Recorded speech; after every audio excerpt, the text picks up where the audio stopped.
We're page Ayin Tes on the bottom left, where it says Melech the wrong book here. Pass it. Yeah, right here. Here, Melech Malchi Amlachim HaKadosh. Melech Malchi Amlachim. So we're looking at the Rebbe's commentary on the relevant sections of the Haggadah taken from our Mishnah, and that begins with Rabbi Gamliel would say, anyone who hasn't said, and as we learned, it means anyone who hasn't explained the meaning of the three things, matzah, Pesach, matzah, and maror, has not fulfilled his obligation. And as we learned, he fulfilled his obligation, just hasn't fulfilled it properly. And the three things are Pesach, matzah, and maror. Then the Haggadah goes on to explain what these three things are, taken from our Mishnah with some elaboration. And yesterday we commented on some of that elaboration and the manners in which the Haggadah is more elaborate than the Mishnah in explaining the meaning behind Pesach, Matzah, and Maror. So the Haggadah says, why do we eat Pesach? Why do we have Matzah? I'm sorry. Because the Jews were rushed out. They didn't have time for the Matzah to rise. Until such time that the Holy One, blessed be He, King of Kings, right? That's the language in Haggadah. What's the Haggadah language? Until it was revealed to them, the King of Kings, the Holy One, blessed be He, and redeemed them. That's the expression. So the Rebbe is commenting on this description: Melech, Malchi, Amlachim, King, King of Kings. Melech, Malchi, Amlachim. So the King of Kings of Kings. There's three levels of kings. Kings create kings. So there's three levels of kings. There's the kings, there's the King of Kings, and there's Hashem, who's the King, King of Kings. So let's see. So there it goes from bottom to top. Malachim, kings. This refers to Shalamata Balam Haza, that exist here in this physical world. We have kings, sovereigns, governments. Malchi Amlachim, the kings of kings. This is Sarim Halayonim Shibitzva Amarim. This refers to the ministering angels up on high that exist within the divine system and realm of Hashem's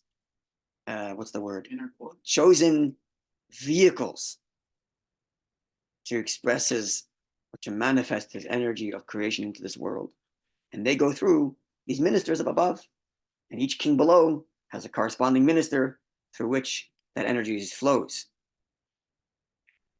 Each nation, each city, each town, down to each blade of grass. So that's the King of Kings. Because you have kings down here, and then their kings are these spiritual ministers that are conduits for Hashem's divine energy to that particular king. So Kamash Kosov, as the verse says in Daniel, the Sar Malchus Pras, the ministering angel of the King of Pras. So that's Malchi Amlachim. So Melech, Malchi Amlachim. King, who's the king over kings of kings. So the kings are the kings down here. The King of Kings, those are the ministers.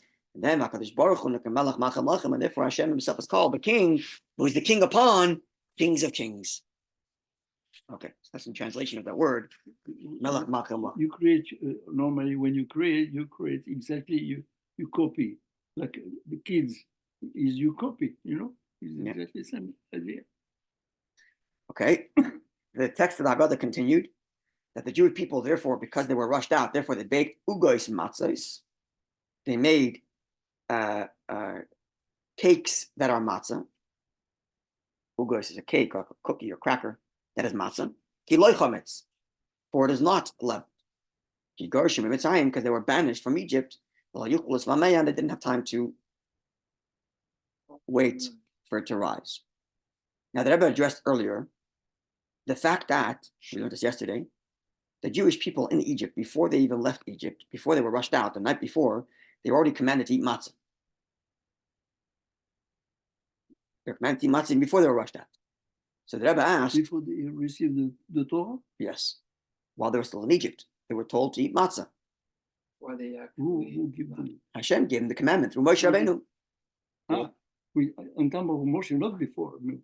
But before the giving of the Torah, in Egypt, Moshe Rabbeinu brings them a commandment from Hashem to bring a Pesach offering, a lamb, to tie it to the door, to tie it to their bed, to use the blood on the doorpost. And then that night they were to eat the Pesach offering together with matzah and maror. And the next morning they were rushed out.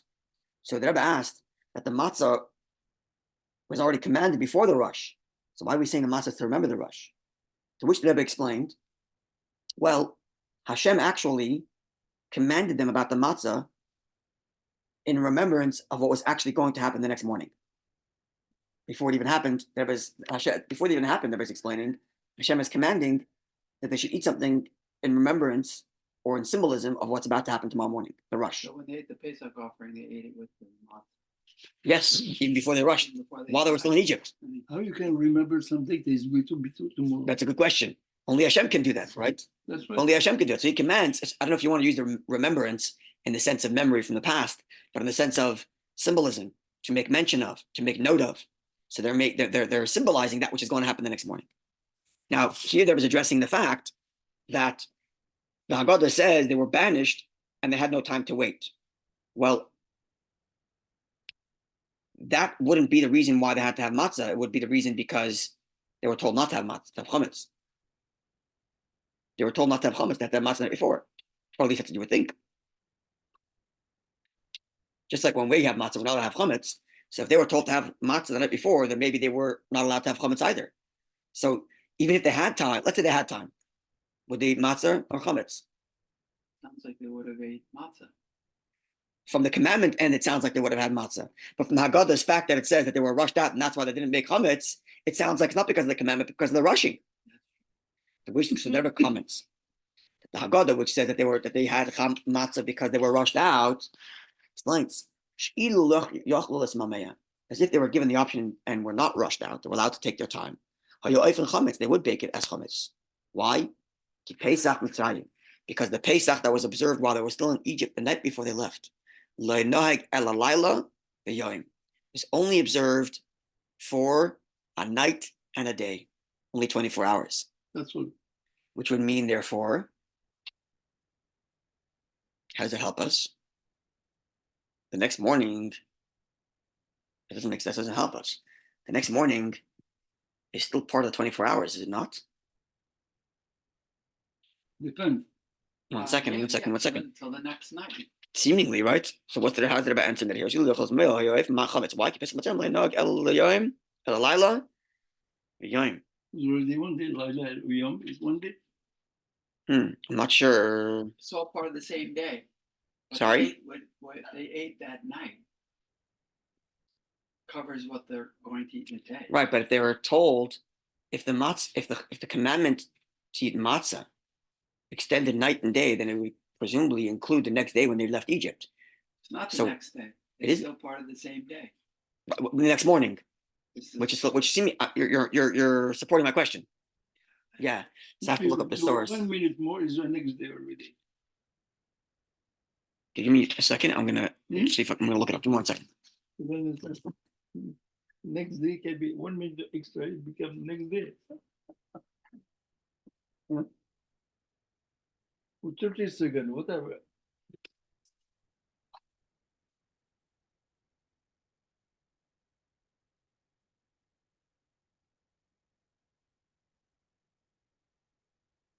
Okay. Sorry. Sorry. Where are you going?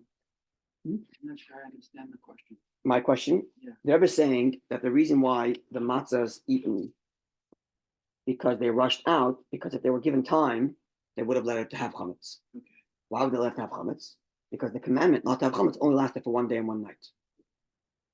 The commandment only lasted. The commandment then in they can Egypt. clean in 1 day? The Hamed, they don't have time to clean to make it to eat matzah.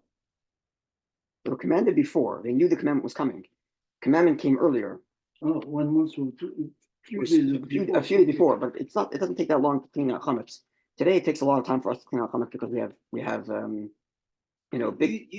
tons of products that that sit on the shelf for a long time. But on the olden days when you were eating that which you made that day, it's not as if it takes that long. I'm sorry, you said to, 1 day. You said 1 day and 1 night.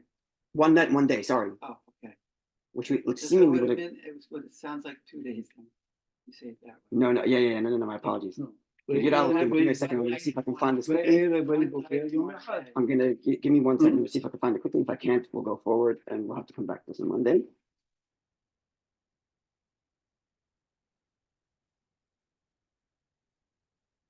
Sorry, it's taking some time. Oh, here we are. Okay.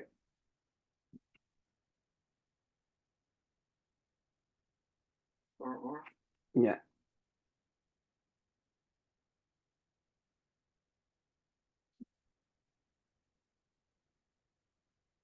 Ah, interesting.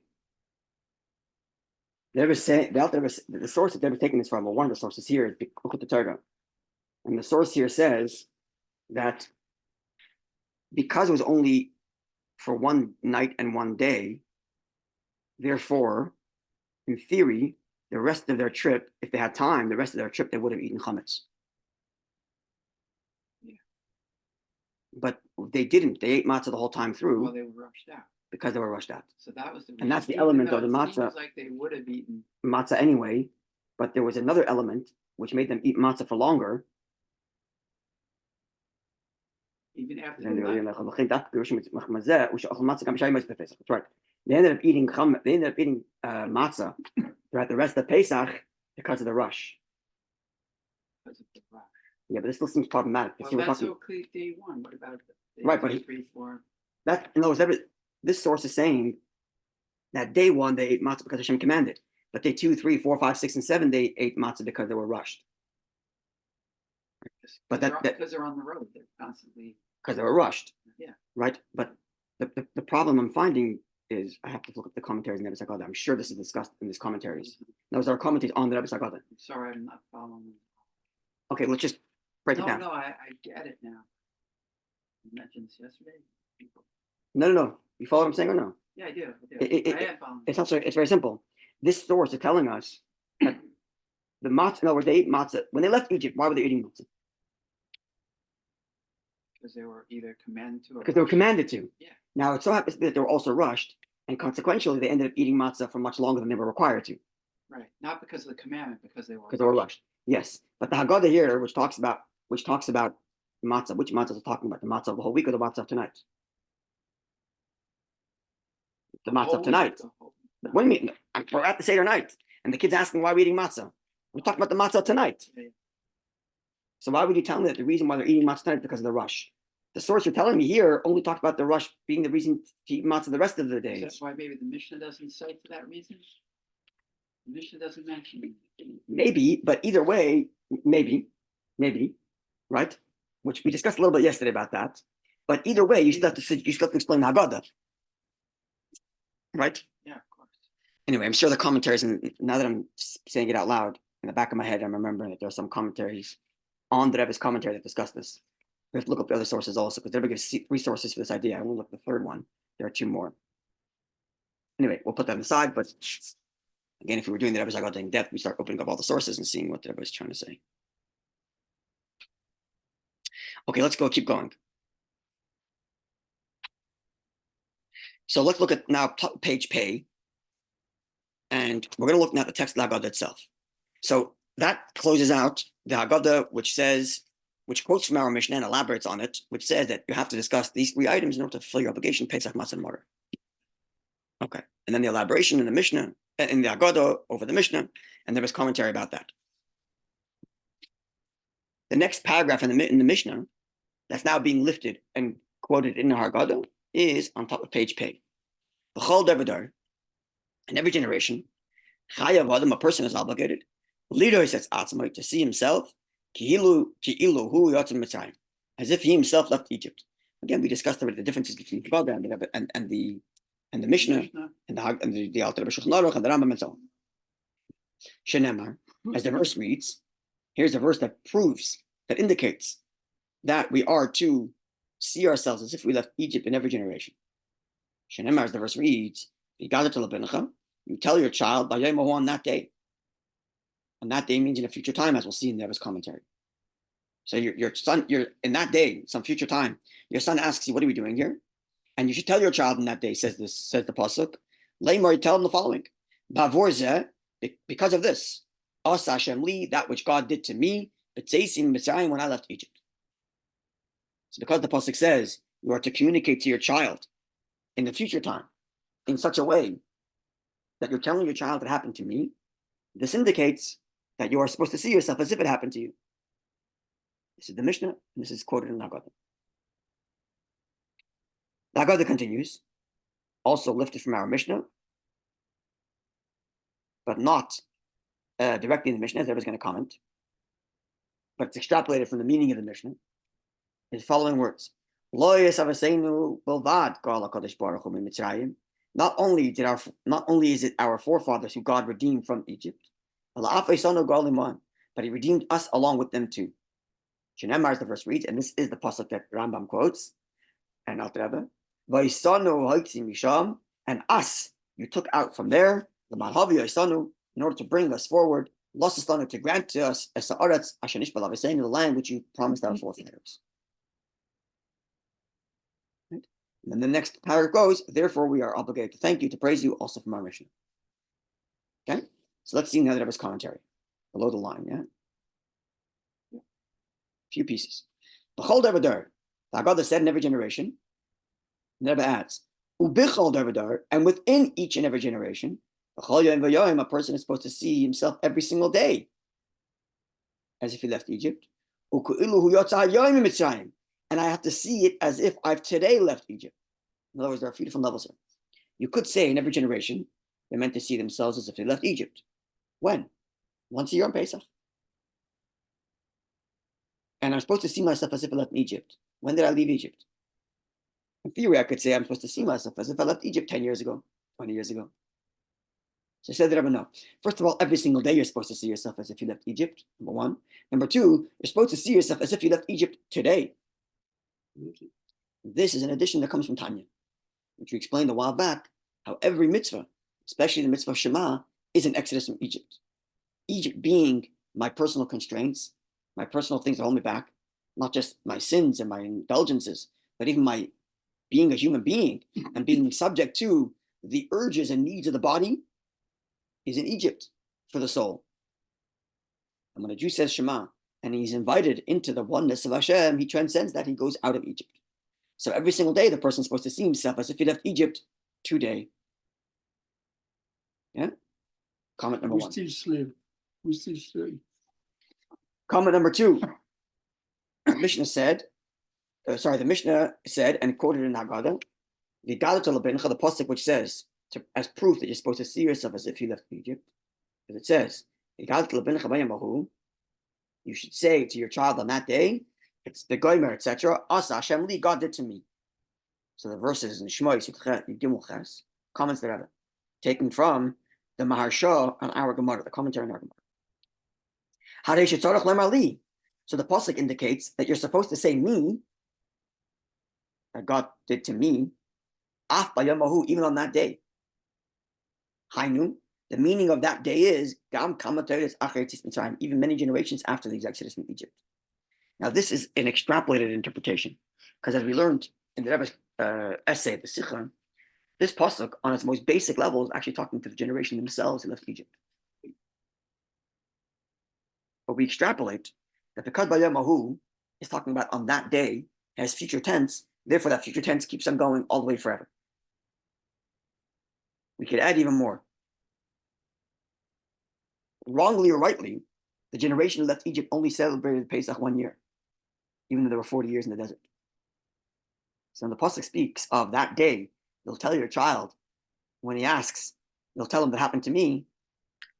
It's speaking of future generations who actually celebrated Pesach, unlike that generation who didn't celebrate it except for one time.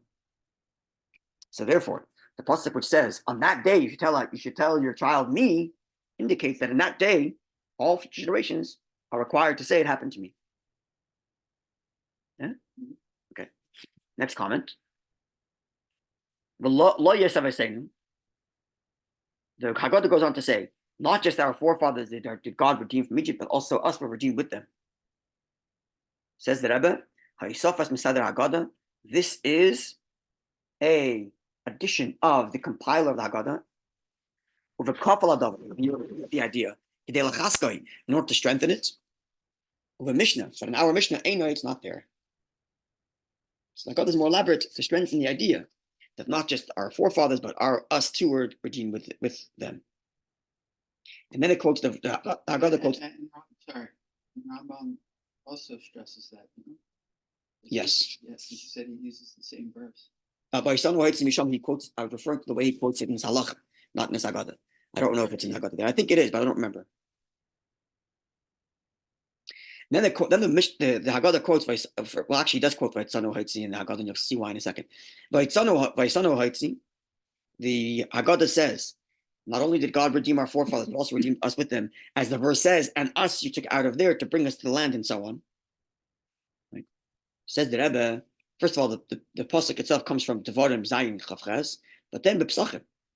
In our Gemara Psachim Kuf Zayin days, not the Mishnah, but the Gemara says, you'll remember, Rabbi said,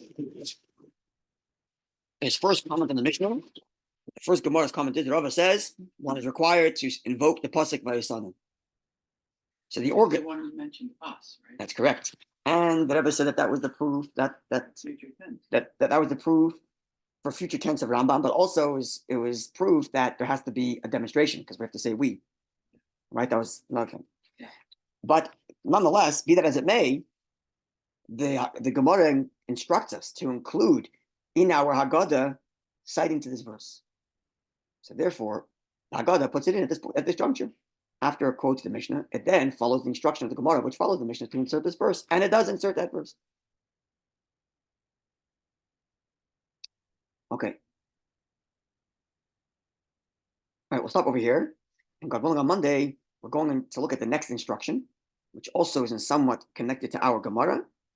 And the Rebbe, we're going to see there was comment on that, which is going to be a little bit connected to our Gemara.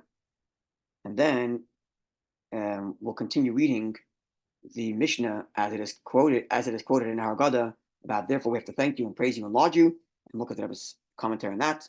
And then once we're done with that, we'll already be able to go back to the Gemara, which is going to discuss many of the texts and language invoked in the Hallel, which is the next item in the order of the Seder.